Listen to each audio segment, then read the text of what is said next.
जयपुर नाम के गांव में सूरज अपनी बेटी सीता और अपनी पत्नी के साथ रहता था। वो जंगल से लकड़ियां बीनकर लाता और बाजार में बेचता था। सुनो जी, आज तो सुबह से बारिश हो रही है। बारिश की वजह से जितनी भी लकड़ियां हैं वो सब गीली हो गई होंगी। अब बारिश में हमें लकड़ियां कहाँ मिलेगी और गीली लकड़ियों को बाजार में कोई ग्राहक लेगा ही नहीं। ये तो वही बात हो गई कि कंगाली में आटा गीला। एक तो घर में पहले से ही खाने के लिए कुछ नहीं है, ऊपर से बारिश की वजह से लकड़ियां भी नहीं है। क्या करूँ, कुछ समझ में नहीं आ रहा है। तुम चिंता मत करो, मैं सेठ जी के पास से कुछ पैसा उधार लेकर आता हूँ, इससे कुछ दिन का गुजारा हो जाएगा। सूरज सेठ जी के पास उधार लेने के लिए जाता है, लेकिन सेठ जी उसे डांट कर वहाँ से भगा देता है। वो उदास मन में अपनी घर की ओर चलने लगता है।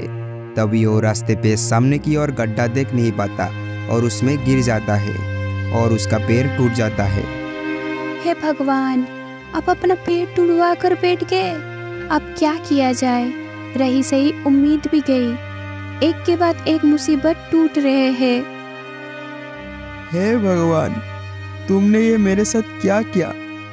अब मैं अपने परिवार का पेट कैसे भरूंगा? अगर मेरे पैर ठीक होता तो कम से कम कुछ जुगाड़ तो हो जाता। सूरज इसी तरह से बातें कर रहा था।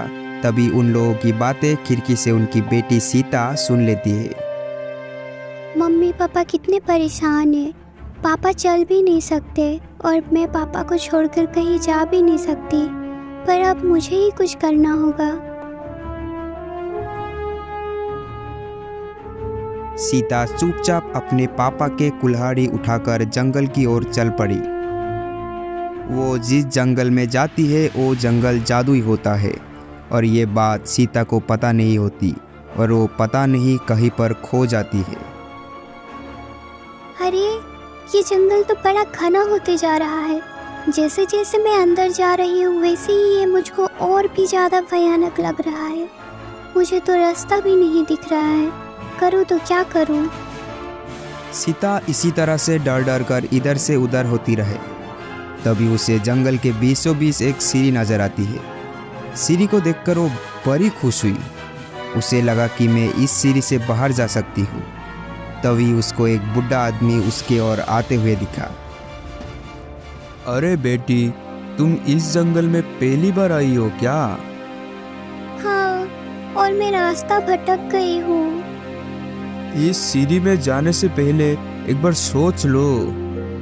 इसमें सोचना क्या है? ये वही सीढ़ी है ना जो मुझे इस भयानक जंगल से बाहर निकालेगी? हाँ, ये बात सच है कि ये सीढ़ी तुम्हें इस जंगल से बाहर निकाल देगी। लेकिन सीढ़ी से जाने से पहले क्या मैं तुम्हें कुछ बातें बता दूँ? क्या बातें बताना है, बताइए। ये सीढ़ी बादलों में जाकर खत्म हो जाएगी। वहाँ तुम्हें एक परी मिलेगी। वो तुमसे पहले पूछेंगी। अगर तुमने उसका सही सही उत्तर दिया तो तुम्हें ज्ञान और दौलत दोनों मिलेगा, और अगर तुमने उसकी पहेलियों का सही उत्तर नहीं दिया तो वो तुम्हें मार देगी। मेरे पास और कोई चारा नहीं है इस जंगल से बाहर निकलने का।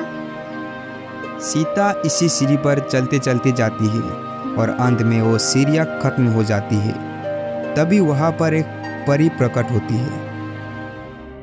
तुम अपने पिता की मदद करने के लिए इस जंगल में आई हो, मैं सब कुछ जानती हूँ, पर तुम इस सीढ़ी पर चढ़ तो आई हो, लेकिन तुम्हें मेरे पहेलियों का जवाब देना पड़ेगा, तभी तुम इस जंगल से बाहर निकल पाओगी। और अगर तुमने गलत जवाब दिया तो तुम्हें अपनी जान गंवानी पड़ेगी। मैं तुम्हारी सभी पहेलियों का जवाब देने के लिए तैयार हूँ।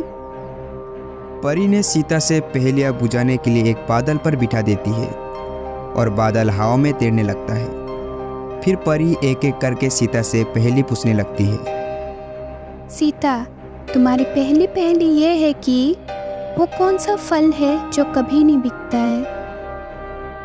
सीता सोच में पड़ जाती है, पर जैसे ही परी उसे मारने के लिए अपना छड़ी निकालती है, सीता उसे रोक लेती और कहती है, मेहनत का फल, वो मेहनत का फल है जो कभी नहीं बिकता है। बहुत अच्छी सीता, तुमने बहुत अच्छा जवाब दिया है, लेकिन अब दूसरे सवाल के लिए तैयार हो जाओ। वो कौन सा चीज़ है जिसका नाम लेते ही वो टूट जाता है? सीता फिर सोच में पड़ जाती है और इस बार वो जवाब देने के लिए असमर्थ हो जाती है। तुमने एक सवाल का जवाब तो दे दिया, लेकिन अगर तुमने अभी दूसरे सवाल का जवाब नहीं दिया तो मरने के लिए तैयार हो जाओ। खामोशी ऐसी चीज़ है जिसका नाम लेते ही वो टूट जाते हैं। ठीक है सीता, तुम सही जवाब दिए हो। आप तीसरी और आखिरी पहेली सुनो।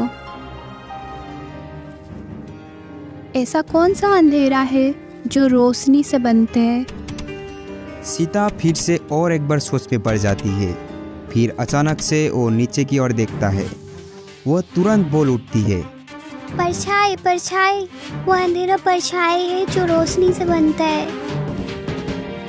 शाबाश सीता, तुमने तीनों पहेलियों का बहुत अच्छे से उत्तर दिया है। मैं तुमसे बहुत खुश हूँ। ये जंगल किसी को भी आसानी से जाने नहीं देता, पर तुम्हारे सूझबूझ के आगे मेरी पहेलियाँ हार गई। मैं तुम्हें जिंदगी का सबक सिखाती हूँ, और ये लो खजाना। अब तुम अपने घर चले जाओ और अपने परिवार का ध्यान रखना। मेरी जिंदगी का सबक तुम्हें जिंदगी जीने के लिए मदद करेगा। तभी सीता खजाने को हाथ में लेकर सीढ़ी में खड़ी हो जाती और एक रोशनी के साथ परी ही उसको अपने घर पर भेज देती है।